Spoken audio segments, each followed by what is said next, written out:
প্রদীপের শেষ ইচ্ছা আমি পূরণ করবো। তাই কোথায় বাপ লক্ষিন্দর?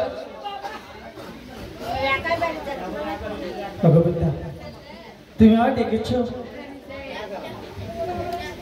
হ্যাঁ বাছা। কেন ডেকেছ বলো? কেন ডেকেছি? আমার শেষ ইচ্ছা পূরণ করবো তোমার বিবাহে। আমি এই মালা পরিয়ে মধুর করে চাই তোমাকে। তাই তুমি ওই মালা মুকুট আমায় পরিধান করে দাও। হ্যাঁ হ্যাঁ বাবা, তুমি আসন গ্রহণ করো।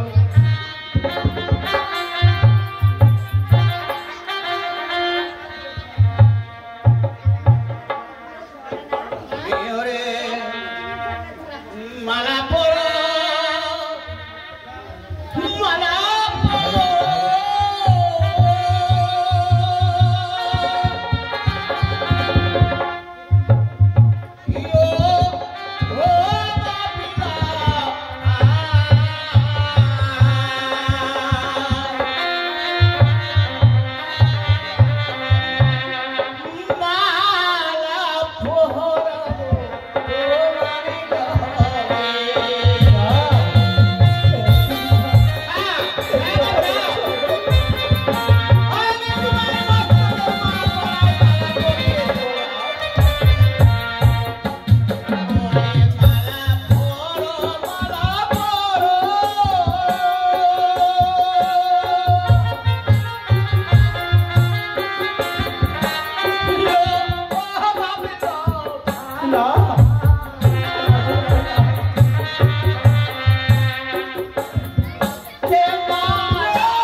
না পড়া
মালা যদি আমি পরিধান করি কি হবে জানো? কি হবে বাবা? ওই না মালা দিলে পরে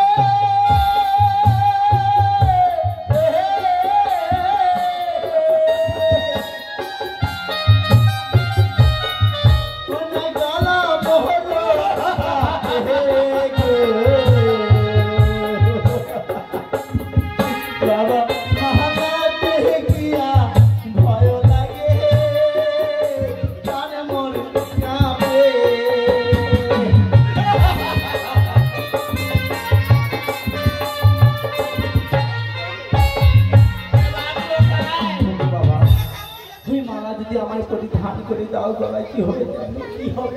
আমি যার কথা বলতে পারবো না। কেন? ওগো বাবা, কেন কথা বলতে ওই মালানা মাথাতে শুধু আমি সর্বণ ছাড়।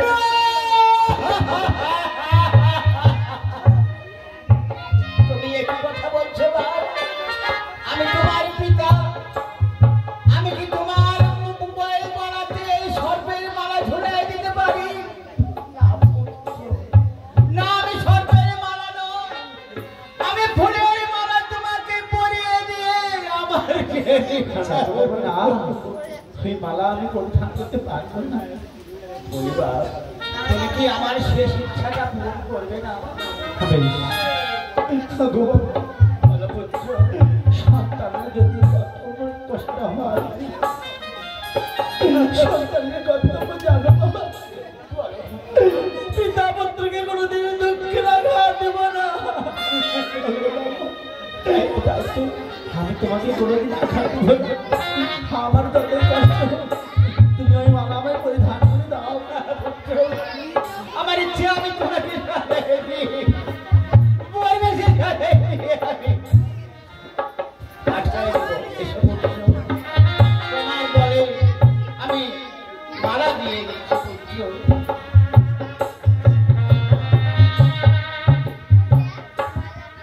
বলি পুত্র, আরেকটি ইচ্ছা, আমি তোমাকে এই মটক করাই দিই, আমি আমার কিছু ইচ্ছা বলি না।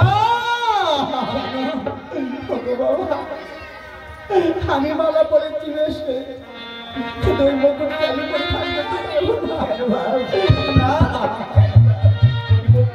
না, না পরা হয়।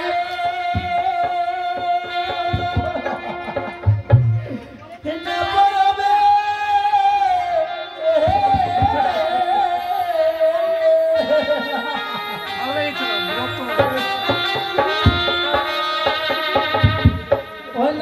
অনশলালো মুকুট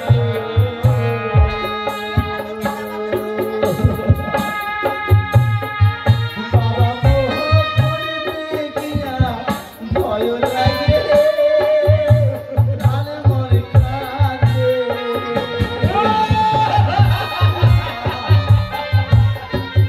আমি পারবো না, আমি তো